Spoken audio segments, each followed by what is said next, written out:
कोई कैकेयी को कभी दोष मत देना। मां कैकेयी को अयोध्या में कोई ऐसा प्रेमी नहीं था जैसी मां कैकेयी प्रेमी थी, क्योंकि रघुनाथ जी का वियोग, भरत जी का वियोग, महाराज दशरथ का वियोग, पूरे अयोध्या वासियों की निंदा का पात्र बनकर राम जी की इच्छा की पूर्ति की।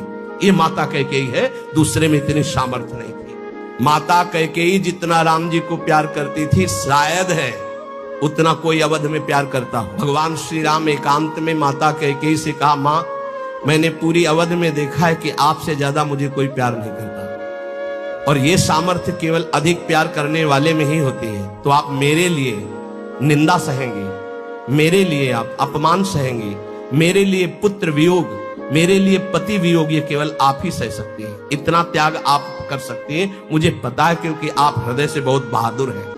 देवासुर संग्राम में साथ गई थी कैकेयी जी महाराज चक्रवर्ती सम्राट दशरथ के।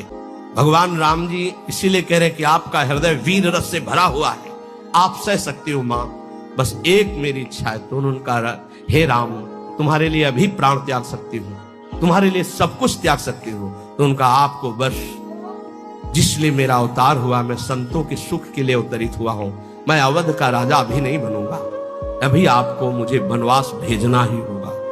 मां कैकेयी ने एकांतिक भगवान की आज्ञा का पालन किया, ये ध्यान रखना। कैकेयी जी का हृदय बहुत रघुनाथ जी के प्रेम में डूबा, ये कोई नहीं जानता। सर्वश्रेष्ठ प्रेम मां कैकेयी का, जिन्होंने अपना अपमान सहा, निंदा सहा, लेकिन राम जी की इच्छा की पूर्ति की। ये अंदर की बात कह रहा हूं। भरत जी ने कभी मां नहीं कहा। जब राम जी वापस अयोध्या आए तो उन्होंने कहा, बेटा तुम्हारी पूरी बात मानी थी, पर मैं एक बात नहीं सह सकती। अपने पति का वियोग सह गई, लेकिन मेरे भरत ने आज तक मां नहीं कहा। बेटा अब मेरी इच्छा एक बार मां कहला। तो राम जी जा रहे थे, भरत जी को सूचना मिली कि राम जी कहलाने के लिए आ रहे हैं। उनकी जो दशा हुई वो देखकर भगवान वापस हो गए कि ऐसा नहीं, एक बार भी मान। इतना कष्ट सहा माता कैकेयी ने, लेकिन राम जी की इच्छा का पालन किया। ध्यान रखना।